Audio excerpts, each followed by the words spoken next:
Bismillahirrahmanirrahim.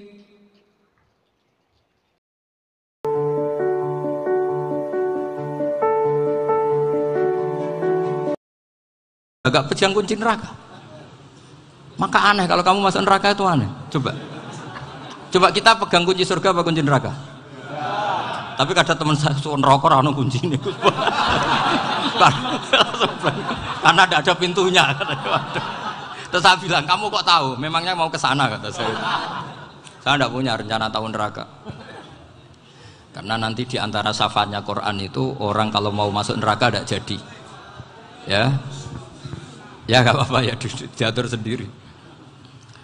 Jadi di antara syafaatnya Quran itu orang nggak jadi masuk neraka. Jadi syafaat itu ada dua, dari neraka diangkat ke surga, dan itu bisa lama itu.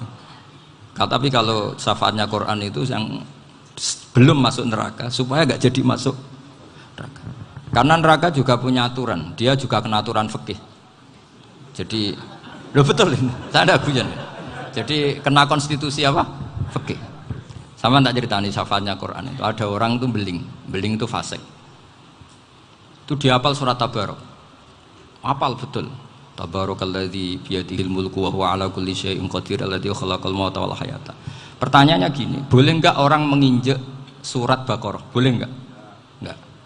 Padahal orang hafal Quran itu artinya ayat itu ada di hatinya. Fa inna wa ta'ala la yu'adzibu qalban wa al-Qur'ana.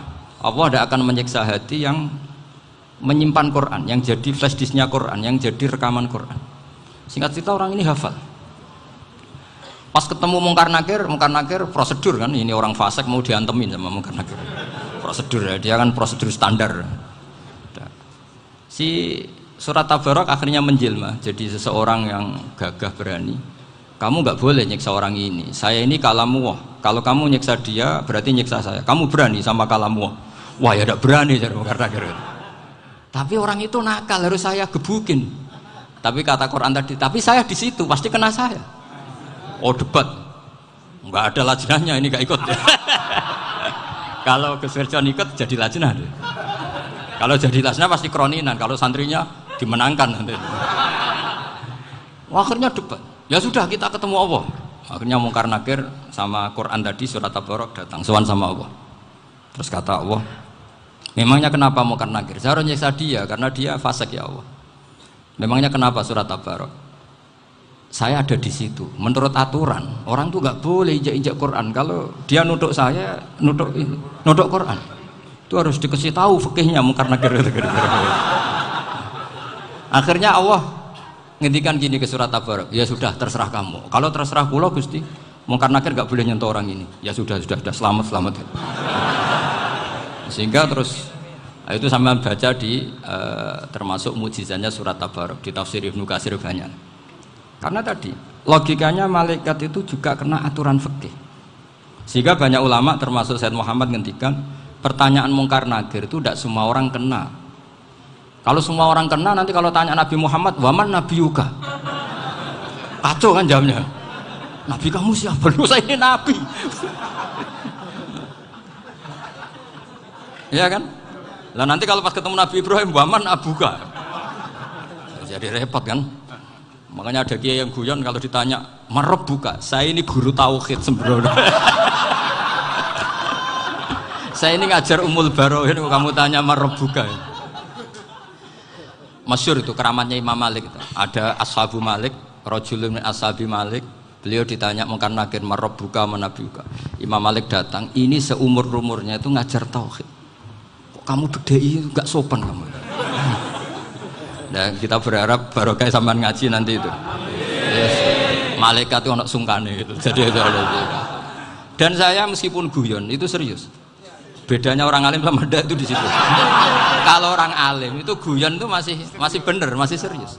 Coba saya bacakan ayatnya. Ala inna auliya Allahi la khaufun alaihim wa lahum yahzanun. Terus lahumul busyra fil hayatid dunya fil akhirah. Artinya kalau Mungkar Nakir dengan penampilan garang gitu, berarti ada ketakutan apa enggak? Ada, padahal ciri utama walinya Allah tidak ada ketakutan. Makanya itu termasuk dalilnya Sayyid Muhammad, tidak semua orang alami seperti itu karena wali-wali itu la khaufun alaihim wa lahum yahzanun. Wah anak kiai ketemu karena kerja tidur wedek. Iku dresege ora kok pertanyaan tok, nak konan santri piye? Lho isen wis kiai dihanjuti mau karena kerja. Malu gak kira-kira? Mesti pelengahan konan santri piye? Nak jawabannya gampang karena pernah ngajar tauhid. Makanya Sayyidina Ali ini cerita ini ada di kitab Nurul Dholam, sama di kitab Nurul Dholam karangannya Syekh Nawawi Banten. Itu Sayyidina Ali itu ya, andai kan orang biasa mungkin ya agak-agak hasut, tapi ini wali gak boleh kamu katakan hasut. Dia itu mangkal sama Umar. Orang kok setiap orang pernah dibentak, apa dia berani bentak Munkar Nakir? Penasaran dia. Bagaimana kerengnya Umar itu berlanjut enggak gitu kira-kira. Akhirnya minta, ya Allah saya minta kasyaf. Ya karena yang minta Sayyidina Ali karena mau wajah dituruti sama kasyaf. Dilihat Sayyidina Umar pas meninggal itu. Jadi hasud itu ya kadang penting asal baik. Loh betul bahasa Kanjeng Nabi kadang la hasada illa fisnaten. Itu Nabi membahasakan ya hasad. Gus Verson aja yang nafsirkan ghobtoh itu kan gaya-gayanan sebagai ulama. Aslinya Nabi ngendikannya itu la hasada illa fisnaten. Ulama yang ganti itu namanya ghobtoh. Wong Nabi sendiri nyebut hasad kok kamu tafsiri ghobtoh. Ya hasad ya hasad. Udah ada usah ditawil-tawil pokoknya gitu. Kalau sampean nggak percaya nggak apa-apa. Kok gitu aja kok repot. Karena sampean nggak percaya kemungkinannya dua. Satu nggak ngerti. Dua sama-sama alim kan dari awal kalau sama-sama alim kan laisa li alimin ayuqallida aliman akhor. Kita nggak perlu saling mengikuti. Ngapain hasud? Biasa aja. Akhirnya Sayyidina Ali kasih. Pas Umar bangun. Setelah mati kan bangun, setelah meninggal bangun. Munkar Nakir datang dengan perangai yang sangat garang. Itu digambarkan Sayyidina Ali, matanya itu kal kidril ghali. Kayak apa? Kendil yang apa? Menganga. Wah, seru. Sayyidina Ali senang, paling takut ini Umar. Senangnya bukan main. Wah, ini mesti takut Umar. Biasa. Ternyata enggak, Umar malah bangkit. Woi, Munkar Nakir. Kamu tahu menghadapi siapa? Betul. Kamu itu menghadapi temannya ahabbal khalqi ilallah. Yang diandalkan temannya bukan dia. Kamu tahu yang kamu hadapi, saya ini teman kekasihnya Allah. Jadi boleh kamu mengandalkan Mbak Firjon. Tapi nanti resikonya Munkar Nakir tanya, itu Firjon siapa? Wah itu masalah kan. Makanya syaratnya wali itu harus ma'rufun fis sama. Di langit sudah populer. Makanya dulu ada orang yang saking seninya Abdul Qadir ditanya apa saja jamnya Abdul Qadir Al-Jilani itu aman karena beliau populer. Makanya program kita harus populer dulu di langit. Nah, itu nanti kalau dicatut oleh santri-santri nggak apa-apa. Kalau nggak populer nanti ditanya, itu siapa? Masalah ini. Umar itu yang dibanggakan itu, kamu tahu saya siapa? Ya enggak tahu, saya ini temannya kekasihnya Allah. Temannya Muhammad, iya Muhammad Rasulullah. Wah mikir, waduh repot. Loh di dunia aja gitu kan, temannya presiden, temannya panglima, apalagi ini temannya Sayyidul Awalin wal Akhirin. Di dunia aja bilang temannya presiden, menteri, orang sudah takut, apalagi ini temannya Sayyidul Awalin. Hanya Munkar Nakir terus konfirmasi sama Allah, gimana ya Allah ini ngadepi. Sebetulnya yang diandalkan itu temannya, bukan dia. Wah, akhirnya sama Allah dibilang, ya bu, ya sama seorang seperti itu bu yang sopan. Terus semenjak itu Munkar Nakir itu nggak selalu berpenampilan seperti itu, sangat. Jadi semoga itu konsisten sampai nanti. Jadi kamu kalau ingin nggak takut Munkar Nakir, jadi wali dulu.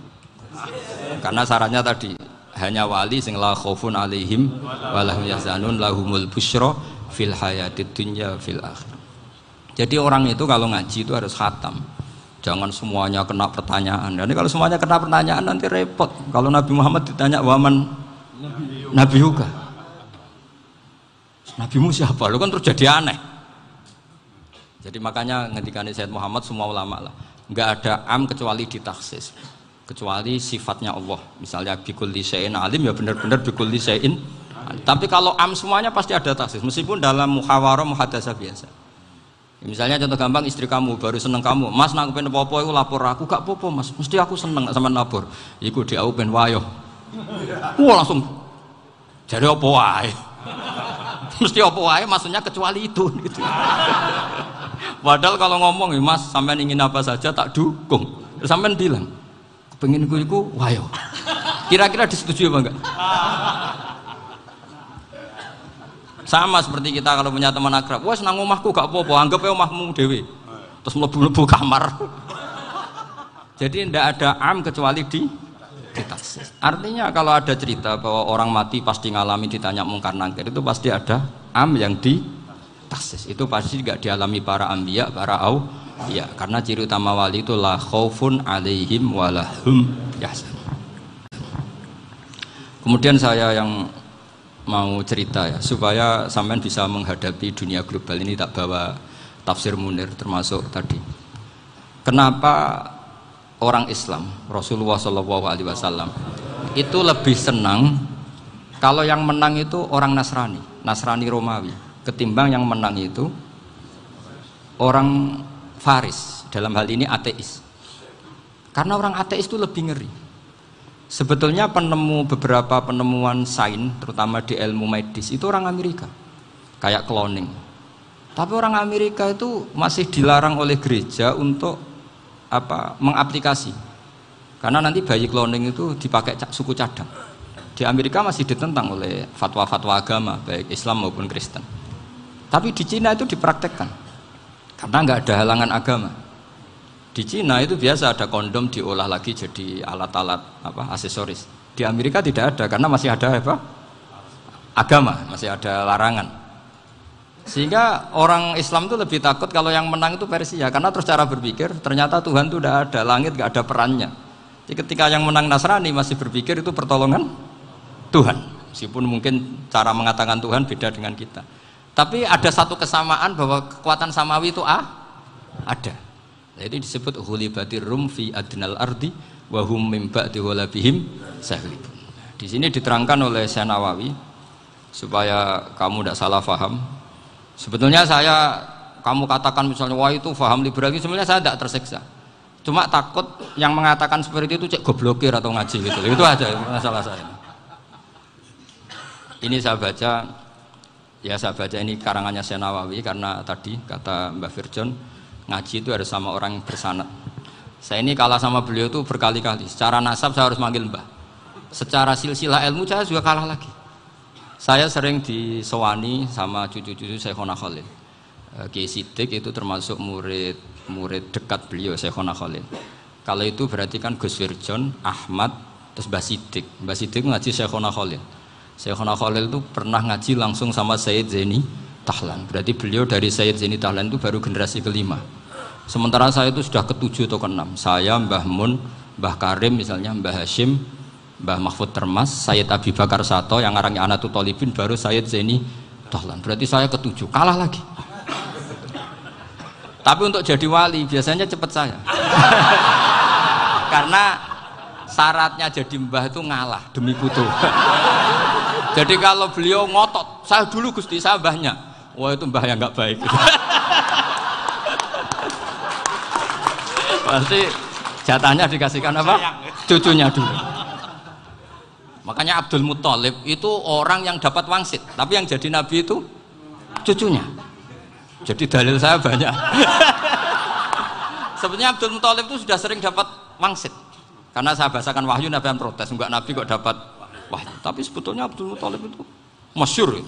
Kalimat-kalimatnya menunjukkan bahwa beliau itu sudah dapat wahyu kalau nanti cucunya itu jadi apa? Nabi. Makanya senangnya bukan main Abdul Muthalib sama Rasulullah. Putu seneng, mbah seneng putu. Jadi mungkin, jadi sampean enggak usah protes loh. Yang jadi wali kok cucunya. Dulu betul. Dulu Mbah Hamid Pasuruan itu kalau Mbah Ahmad Siddiq ke sana, Mbah Hamid Pasuruan kalau manggil Mbah Ahmad Siddiq itu paman.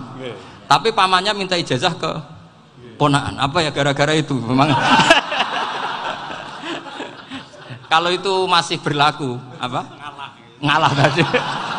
Kayaknya masih apa? Hawane masih. Hawane masih. Karena melihat tren-tren langit masih gitu kayaknya masih. Masih itu. Ya. Tapi banyak tetap dapat jatah, tenang saja nanti. Tapi memang sebaiknya mbah itu legowo.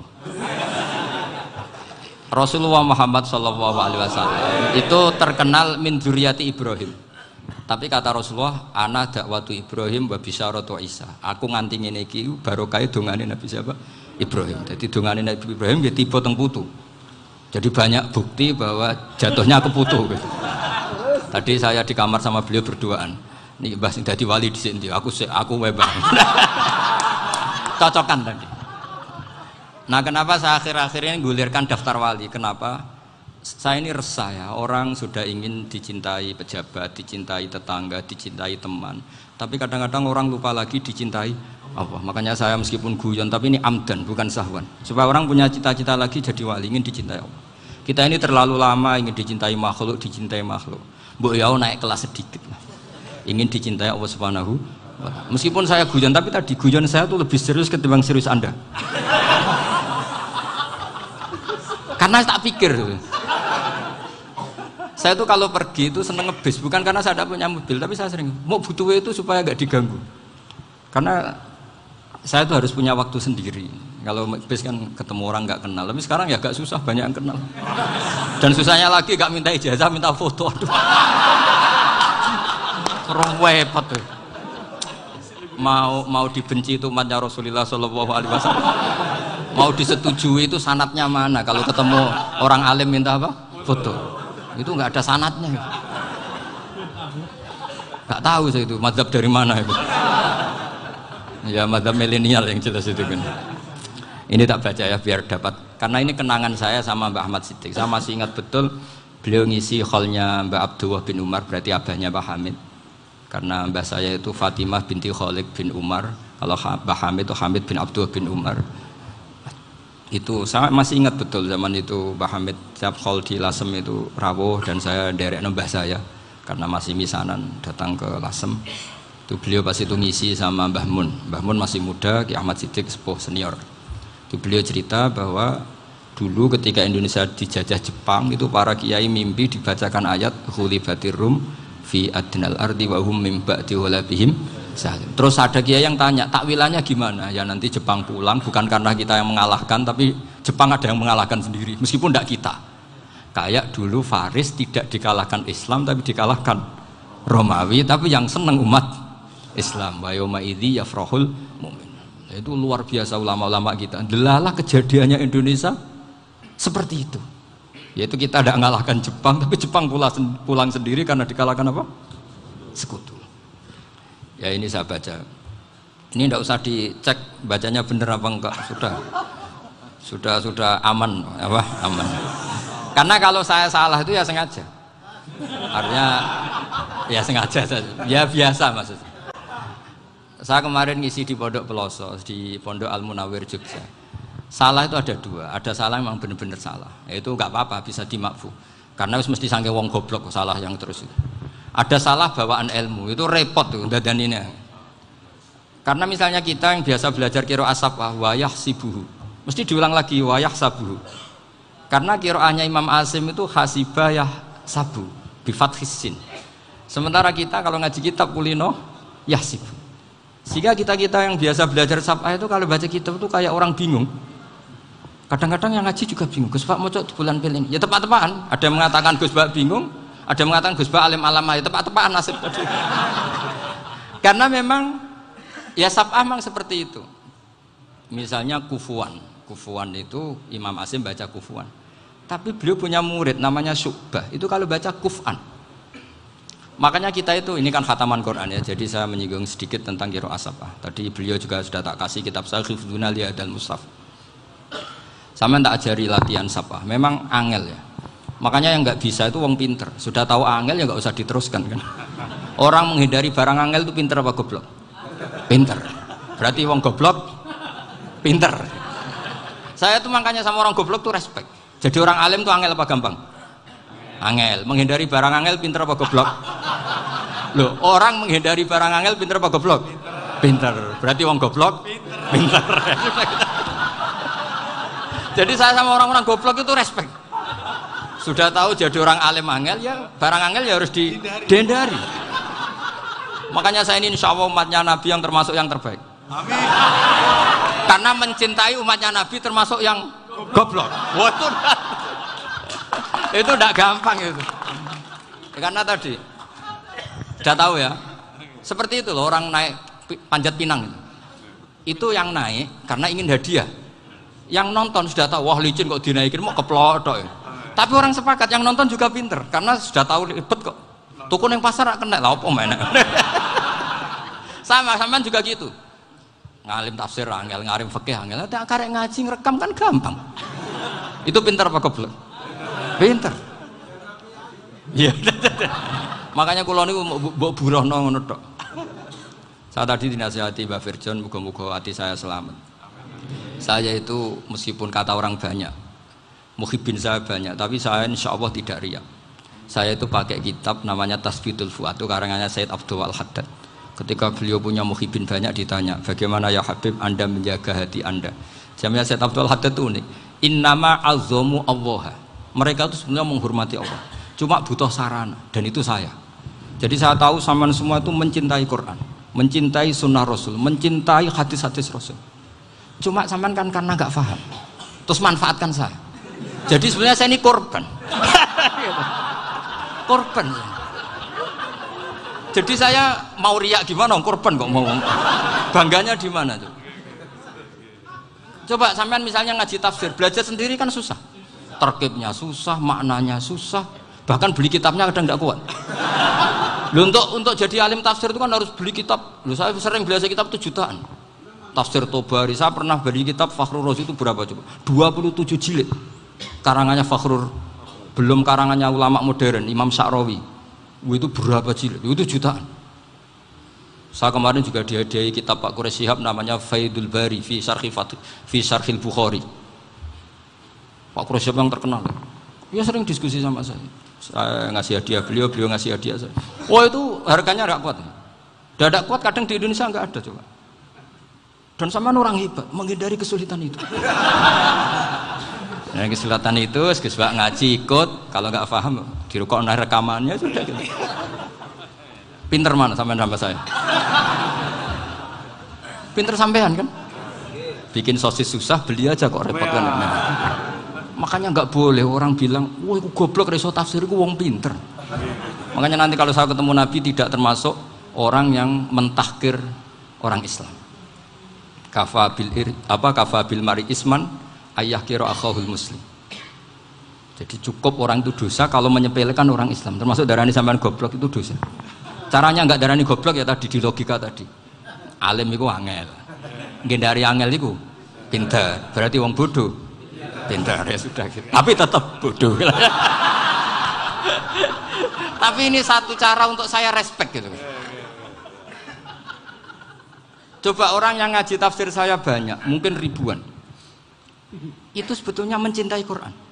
Karena Quran adalah kitab suci yang panduannya umat Islam. Sangat mencintai Quran.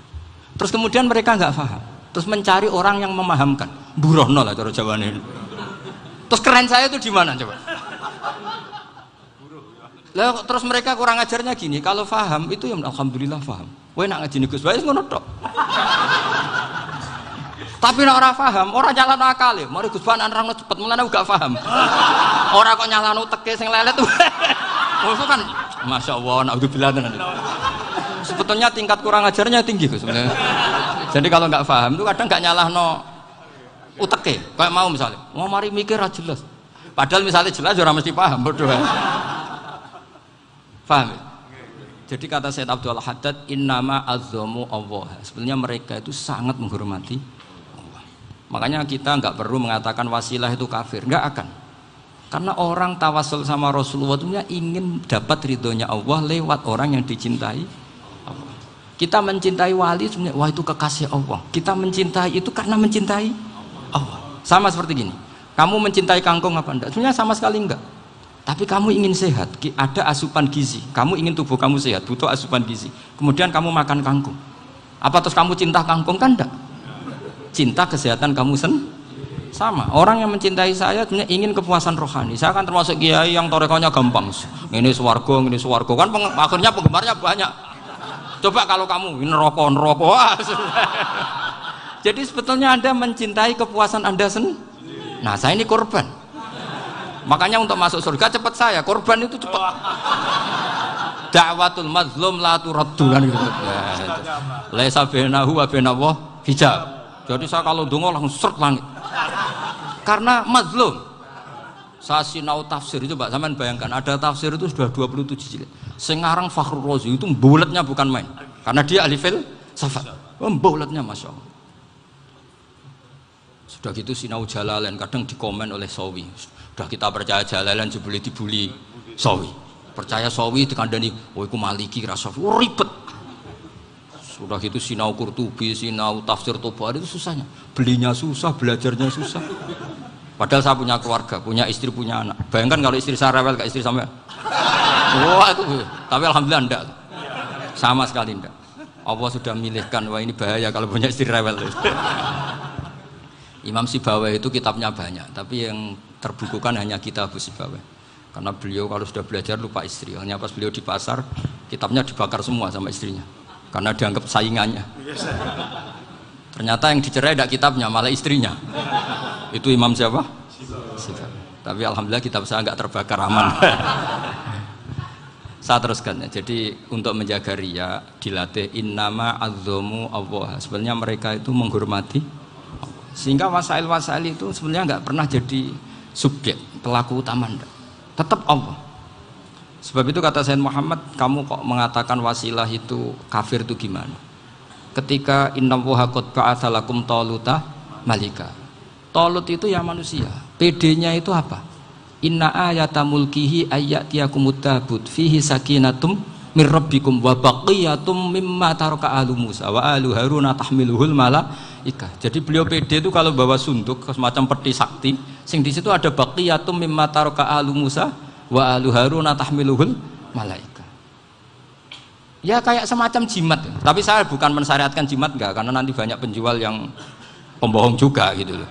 Cuma cerita, kamu tidak usah mengatakan kafir. Dulu Talut PD-nya kalau bawa sunduk semacam peti kesaktian yang di situ ada baqiyatum mimma taraka alu Musa wa alu Haruna tahmiluhul malaika. Sehingga Khalid bin Walid meskipun beliau sahabat dan menyaksikan wajah Rasulullah SAW, itu bawa sya'aratun min sya'aratihi Rasulullah SAW, bawa rambutnya Nabi.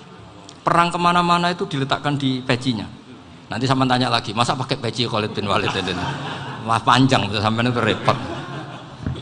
Sampai tak warai ngaji usul fikih. Usul fikih itu kalau ngaji itu ada istilah tangkihul manat. Ini mesti ini wilayah yang kita bisa berdebat sama Mbah Firjon. Dulu itu musuh saya karena saya makili Anwar, beliau makili Peloso. Tapi tahu-tahu kalah tua terus saya mengundurkan diri. Di fikih itu ada istilah, ada tangkihul manat, ada tahqiqul manat, ada tangkihul manat. Tangkih itu kira-kira gini, lafadz hadis itu dibuang sekian untuk tahu bahwa itu madarul hukmi. Misalnya gini, tak beri contoh paling gampang. Sama harus paham, kalau nggak paham nggak pinter-pinter. Ja'a a'rabiyun ila Rasulillah sallallahu alaihi wasallam. Ya karena ini menghormati Mbah Ahmad Siddiq, saya orang alim, jadi ngaji ini tetap ada suasana alim.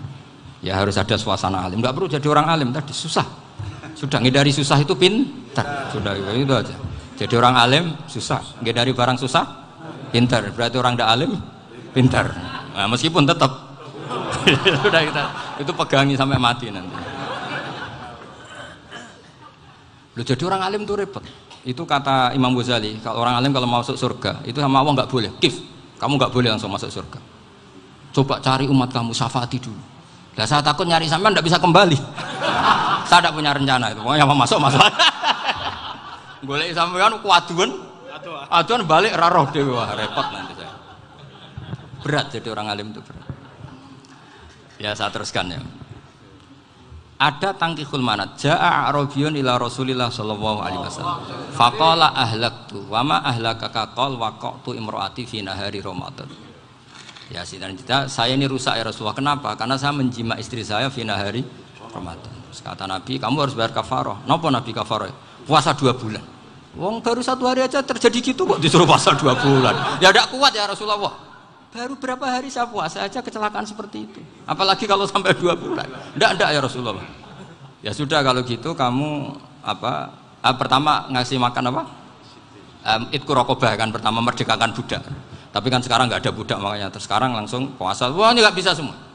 Ya sudah ngasih makan orang 60. Kasihkan siapa ya Rasul? Ya orang fakir. Saya ini paling fakir. Di kampung saya ini orang paling fakir. Jadi mulai dulu orang fakir itu hubungan suami istri itu paling lancar mulai dulu. Makanya orang fakir itu anaknya banyak. Karena hiburannya hanya itu. Wong Ramadan aja. Coba mau ke ATM nggak punya uang, mau antri di bank nggak punya, mau apa coba? Itu mulai dulu. Ini sanatnya mutasil. Wah, akhirnya sudah sanksinya kan tadi ya idku raqabah atau puasa 2 bulan berturut-turut atau ngasih makan 60 orang miskin. Lalu kata ahli usul fikih, kata Arabi dibuang, nggak menjadi catatan hukum. Orang kota pun kalau melakukan itu juga kena sanksi yang sama. Imro'atau juga dibuang. Andai kan itu dilakukan untuk amatnya juga ketentuannya sama. Nah sekarang perdebatan antara Imam Syafi'i dan Imam Malik begini. Sekarang pertanyaan gini, jima istri itu hukumnya boleh apa haram? Boleh kan? Lalu kalau ada orang tanpa udzur kemudian makan siang-siang, cara Imam Malik hukumnya sama, harus kena sanksi yang sama. Karena sama-sama hadku hurmati Ramadan bighairi uzrin syar'iyyin.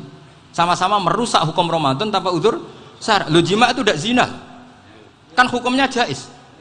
Nah, sekarang makan hukumnya jaiz, harusnya juga kena ketentuan yang sama. Cara pikirannya Imam Malik. Nah, alhamdulillah Imam Syafi'i gak setuju. Wah, cara setuju repot. Bahkan orang-orang Syafi'i sudah punya khilaf, kalau gitu minum dulu. Iya, biar gak kena. Iya, biar iftarnya pakai minum. Setelah minum baru jima kan. Ini sudah menyiapkan khilafnya. Ini khas Syafi'i ini, bongsong rekayasa hukum. Nanti bisa belajar jauh cara ngakali hukum. Makanya guyonan yang masyhur Gus Dur itu gitu. Ada seorang kiai atau Gus lah, ya punya salah, namanya manusia kan punya salah, entah cangkruk entah apa, pokoknya punya salah. Ada wartawan yang ngiranya semua kiai itu orang suci, sehingga tanya sama Gus Dur, Gus itu ada kiai kok, ya pokoknya salah lah. Tapi jangan bayangkan dosa besar, enggak, kecil-kecil aja. Itu gimana itu? Padahal kiai kan orang suci. Jawabnya Gus Dur lucu. Ya justru yang boleh salah itu para kiai. Kalau kamu nggak boleh. Loh, kok bisa Gus? Karena mereka tahu caranya tobat. Repot. Kalau kamu nggak tahu caranya. Sama pelanggaran hukum itu ya harus pakar-pakar hukum. Itu yang tahu caranya rekayasa. Kalau kamu ya kena pasal kan ya. Jadi kamu jangan niru saya ini punya sekian cara untuk nah, itu namanya khilah. Makanya kata Sayyid Muhammad, kamu tidak usah anti khilah, karena Abu Hanifah itu membolehkan khilah, kitabul khiyal. Yang penting kamu soleh dulu, setelah soleh nanti Allah maklumi. Soleh dulu, syaratnya soleh dulu. Kalau tidak soleh jangan. Contohnya gini, ada orang mau puasa lemes sekali, mau makan, gampang. Kalau langsung makan kan kayak hadku hormati Ramadan biwiri udrin syar'iyyin. Aku langsung mau jembera sowan Mbah Firjon. Sudah status saya apa? Musafir. Ya sudah, berangkat aja sampai Tuban makan. Nanti kalau nggak jadi ya nggak apa-apa sudah. Kan mulai pergi sudah musafir. Saya tidak tahu nanti malaikat tertarik gebuki nggak tahu. Tapi itu ada khilafnya, asal soleh lah. Karena kata Sayyid Muhammad dan semua kitab mengatakan itu. Kalau sama nggak tahu ya kebablasan. Nabi Ayub, nabi yang terkenal Gudiken itu siapa? Ayub ya. Nah, itu yang Israiliyatnya kan seru lah. Gudiken dikukur bek kreweng itu terlalu lah kalau itu. Untuk kreweng konti ning Arab ora ono kreweng itu sudah masalah itu. Singkat cerita, Nabi Ayub ketika diasingkan kaumnya itu kan nggak punya sumber makanan. Lah orang lelaki itu mulai dulu egois. Istrinya Nabi Ayub itu cantik sekali, udah cantik, rambutnya bagus. Makanya kamu nggak usah tanya kenapa istrinya Kiai banyak yang cantik. Ya, warasatul anbiya, nggak boleh gitu. Kalau nggak cantik ya warasatul anbiya dari segi balak. Istrinya Nabi itu semuanya cantik. Nggak usah tanya sebabnya apa, pokoknya gitu, semuanya cantik. Singkat cerita, beberapa kali istrinya Nabi Ayub itu kerja demi bisa nafkahi Nabi siapa? Suatu saat itu tidak ada pekerjaan yang cukup untuk beli roti. Satu-satunya peluang dapat rezeki itu putrinya raja itu rambutnya berondoli. Terus ada sayembara siapa yang rambutnya bagus mau dibeli. Sampai rambutnya istrinya Nabi Ayub itu dijual. Nabi Ayub tersinggung karena itu mengurangi kecantikan. Jadi lelaki mulai dulu gitu. Udah nggak urun kalau istrinya nggak cantik itu komplain. Itu khasnya lelaki. Jadi kalau kamu gitu ada sanatnya juga, tenang saja ya. Komplain ya pegawaian itu. Saking mangkelnya Nabi Ayub terus ngendikan la adriban naki mi'ata sautin. Kamu akan saya pukuli dengan mi'ata sautin atau dengan 100 jambuan. Atau mi'ata dikhtin atau mi'ata apalah sesuai konteks zaman itu. Engko namun ini pecut tuku konti kok ribet lagi. Singkat cerita akhirnya ketahuan bahwa istrinya menjual itu demi Nabi Ayub. Allah nggak ridho kalau kekasihnya yaitu istrinya Nabi Ayub wis perjuangan kayak gitu malah kena hukuman. Tapi Allah juga nggak ingin kekasihnya yang bernama Ayub melanggar sumpah. Padahal beliau sudah sumpah wallahi demi Allah nanti tak pukul dengan 100 kali. 100 kali dengan lidi lah misalnya, contoh yang gampang tuh lidi. Akhirnya sama Allah dikasih satu solusi. Wa khud biyadika dikhtan fadrib bihi wala tahnas. Ya sudah, lidi itu ikat jumlahnya 100. Terus pukul sekali saja. Anggap saja sudah 100. Iku pangeran sing wari ngakali ngono iku pangeran. Tapi syaratnya soleh. Syaratnya soleh. Jadi kalau kamu anti khilaf berarti anti ajarannya Allah di ayat itu. Wa khud biyadika dikhtan fadrib bihi wala tahnas. Itu dulu ada, ini cerita di Ithaf, ini cerita terakhir, ini sudah, sama jangan nama sudah. Terus pengumuman tadi, yang nggak pernah sepuh ngutang saya itu haram tadi. Karena tadi saya punya kewajiban di rumah yang bisa menggugurkan ya kewajiban yang lebih besar. Lebih besar itu ya tadi, bisa pernah guru, pernah sepuh, yang jelas nggak umur. Umur sampean menang kabeh itu, tua serepot itu. Ada raja itu ganteng kaya, senengannya nikah perawan cantik. Itu semua kampung mesti kenal. Mungkin digilir atau gimana pokoknya. Suatu saat ada pemuda suka sama perempuan yang di kampungnya, cantik sekali. Kemudian pemuda ini ternyata pekerja di kerajaan itu. Tiap hari ditanya, "Oh, itu yang di kampung yang cantik siapa? Mau saya nikahin gini." Wah, bahaya ini saingannya raja. Jadi yang dibidik pemuda tadi itu saingannya. Si raja ini orang yang namanya raja kan gengsinya tinggi. Kaifatang kihuha wa qad ra'aitu qad qabbalaha rajulun. Kok mbok nikah piye? Saya tuh pernah melihat dicium lelaki. Wah, gak mau. Gak gelem wis kadung ditambung lan waqat qabbalaha rajulun. Saya pernah melihat sendiri qabbalaha rajulun, dicium oleh lelaki. Wah, sudah gak minat raja langsung gak keren. Suatu saat pemuda tadi nikahi perempuan itu. Rajanya marah-marah, kamu lelaki gak punya harga diri gini. Gak punya selera, gak punya harga diri, sudah pernah dicium orang kok tetap dinikah. Bilang ke raja, takrif manir rojul, lelaki itu siapa? Abuha. Kamu tahu lelaki itu siapa? Sopo? Abuha, bapaknya. Saya kan hanya bilang rojulun, pernah dicium lelaki. Lah pikirannya raja itu lelaki kue-kue yang ini. Tapi butuhnya canom mau rojo ben gak sido, itu aja tuh. Baru kayak digulirkan gitu, wakot kebalah rajulun. Wah, nggak mau. Setelah itu suatu saat pegawainya tadi nikahi perempuan. Kamu nggak punya harga diri gini. Kamu tahu mandir rajul apa abuha? Wah, nak ngono aku gak apa-apa. Lah monggo sakniki wis bojo kula. Ora trimo wis diambung wis macam-macam.